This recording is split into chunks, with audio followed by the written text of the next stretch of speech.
Hello and welcome to Wisdom Bites. Hope you're well. Thank you once again for joining us. Very much appreciated.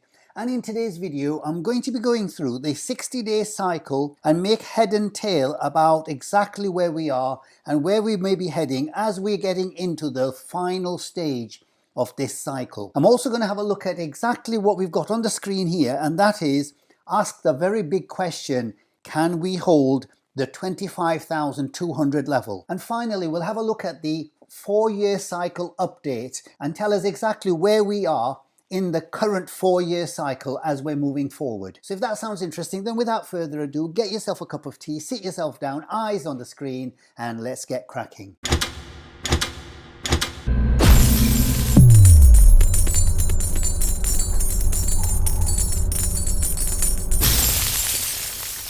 And as usual, the polite reminder, please remember everything in my videos is just for educational purposes. So please always do your wider research before you make any investment decisions or any swing trade decisions. So this is the BLX chart, and I've got the 4-year time frame mapped out in terms of the red vertical lines being the halvings over here.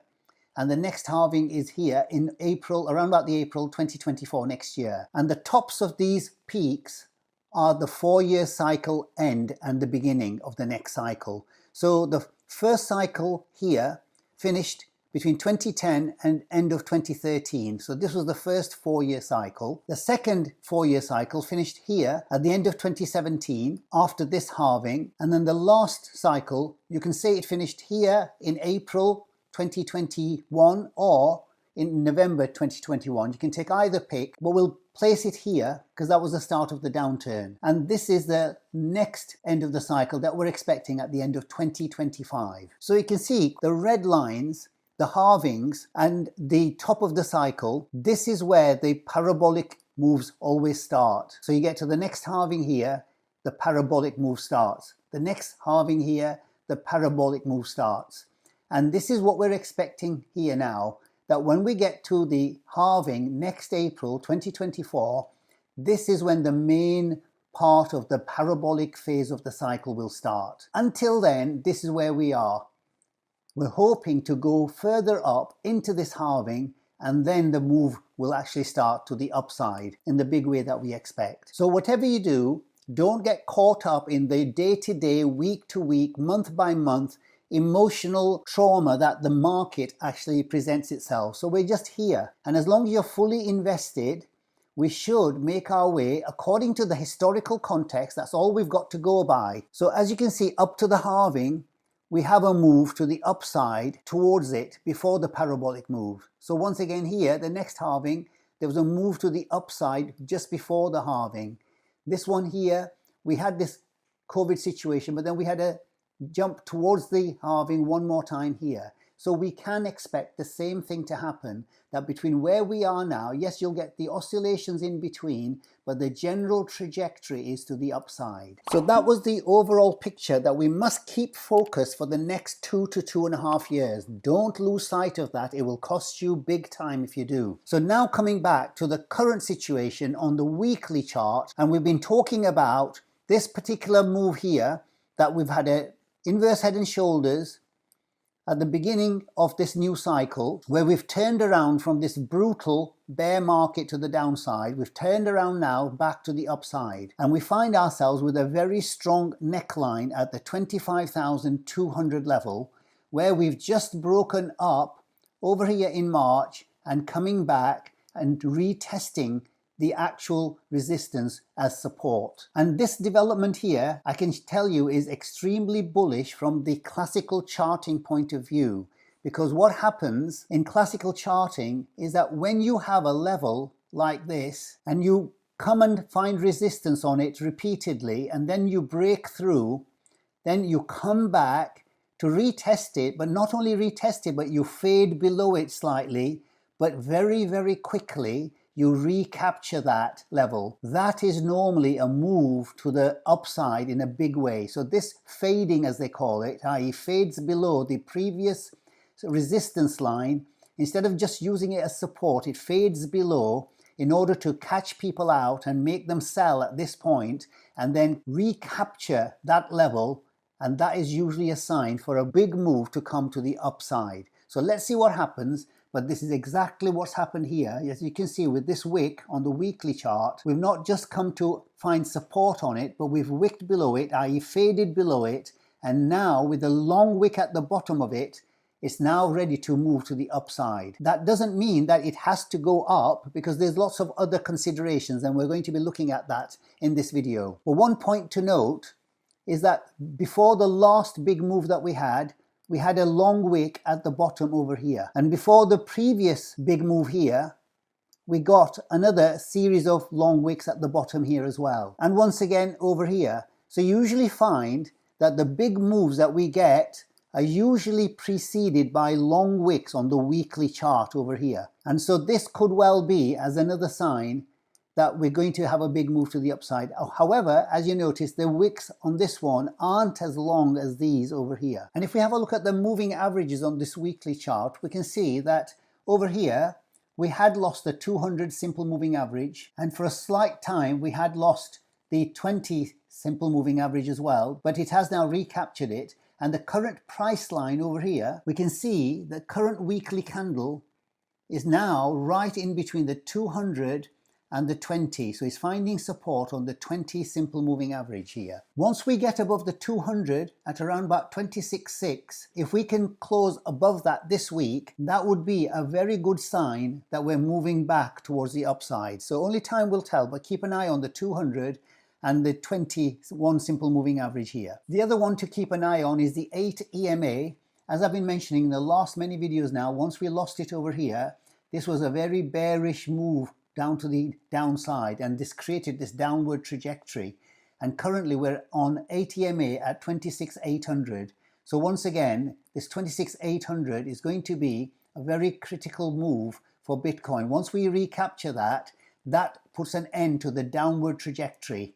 And once again, that could well be the trigger for the move to the upside. And we'll have a look at that in relation to the 60-day cycle. And on the daily chart, we can see that the 8 EMA, we've recaptured it last Friday when we had this big move to the upside, and now finding support around that level here. So very, very important that this is very good signs for the move to the upside here. And if we put on the Bollinger Bands on the daily chart, we can see quite clearly that the middle of the Bollinger Bands is where we're finding resistance. So we've moved up from this level here at the 24,700 level, and we're finding the resistance right on the middle of the Bollinger Bands. Before we get up to this level here, if we do make it, we need to get really past this middle of the Bollinger Bands. These do provide support and resistance along the way. So lots of interesting things happening on this weekly chart over here. There's this yellow line here, i.e. we're creating the lower highs along the way here. And so we will need to retest that line one more time. And that'll probably be around about the 26,800 over here. Because that was the place where it found repeated support here until we gave way down to this level here at the 25.8 level. And we found support at that level for a while until we gave up that last week, but we've recaptured that. So we need to now retest this 26,800 and break this downward trend in order to create a higher high over here to break this downward trend. And that would be the trigger for the move to the upside. And that is the sign that I'm talking about in the title, when we break this downward trajectory by creating a higher high. Okay, so let's have a look at the view from the 60-day cycle point of view. And that is that when we've got this strong green line here, that we've held support along the way, and then we found support here but gave way to it, and now we're coming back and retesting that green line one more time. Now, is this going to be where we come back below the green support line and retest the resistance before we move to the downside? So that is obviously a possibility. So the 60-day cycle is telling us something a little bit different from a different angle. Currently, from this point where we've been measuring the 60-day cycle, we are currently on day 56. So we are well within the realms of the end of the cycle shortly. So either we've bottomed out here on day 52, and certainly this is a possibility. As I said, we've faded below the 25,200 and then recaptured it very strongly. But we do need to get through some of these hurdles that are in the way. And one of these hurdles is this green line, which has been a support all the way along here, as we've seen, and we certainly haven't gone past that. We need to get above this level here, about 26,800, and that is a level that keeps appearing over and over again. But the key level here, the key trigger, is to create a higher high.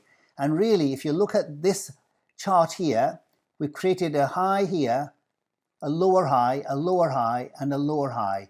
And the last lower high was over here at 27,400. So this is the critical level at 27,400 that we've got to go above before we can actually say that this was the low down here as the cycle low for this 60-day cycle. And certainly that would be one of my main trigger points for me to take some swing trades on the Bitcoin miners. So I'm waiting patiently for this move to happen around 27,400. So the main question is, have we bottomed out? I would say it's a bit early to say that. We need further signs going forward. We need to break this lower high trajectory over here. And certainly we've created the lower lows over here as well, and one more time last week.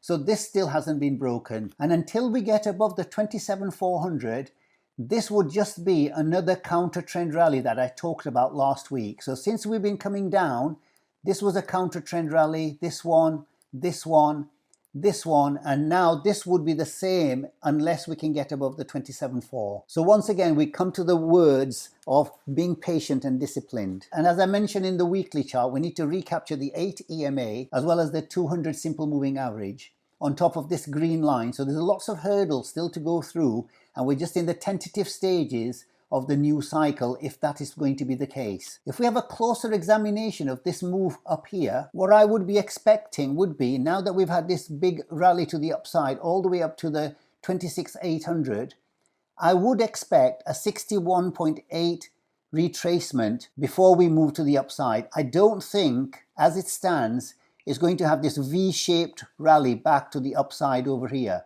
Normally, we would come back and retest at least a 61.8 retracement. So if you look at where we were, we bottomed out at about 24,700. If you take it to the 26,800 over here, and I've already marked out this box down here, which is the 61.8 retracement, and that is at exactly 25,400 to 25,500. So around 25.5, I would expect a retest to create a double bottom over here before we move to the upside, if that indeed is what we're going to do. And considering we're towards the end of this current cycle, this looks like the final move down, unless if we do break below this and go even below this level, then we have one more leg to go down and have that final flush, even though this looked like a final flush last week. So we have had a taste of the final flush, but the Bitcoin, as we know, has a habit of shocking everybody. It may have one more flush up its sleeve. So those are the types of things to consider, and this is certainly what I'm looking for, a fall back down to at least the 25.5 to retest that. What it does after that, we will just have to wait and see. But certainly this is very much in play now, the 25.5. Okay, so we're going to leave it there. I just have a quick announcement to make that due to family commitments, I'm finding it increasingly difficult to do 3 videos a week. So obviously I do the one on the Monday and the one on the Friday, but I also have the Bitcoin Miners Analysis Club for the private members who are interested in the Bitcoin Miners analysis, and I do that every Wednesday. But those of you who follow me on Twitter will know that I haven't been able to post many things on the Twitter as before. So until further notice, I'm going to be just doing the Monday's video and also the Bitcoin Miners Analysis private members video on the Wednesday. And I'm going to have to curtail the Friday video until further notice. So just to make sure everybody understands, the Monday video and the Wednesday private members video will continue as per normal, but the Friday video will be the one that will actually have to be curtailed. And if I am able to bring the Friday video back, then I will do so in the future. Okay, so we'll leave it there. Hope you found value in the video. If you did, then please do remember to like and to subscribe if you haven't already done so. And if you have any comments, questions or suggestions, leave them in the comments below. Until the next time, take care, stay safe, and I'll see you in the next video. Bye for now.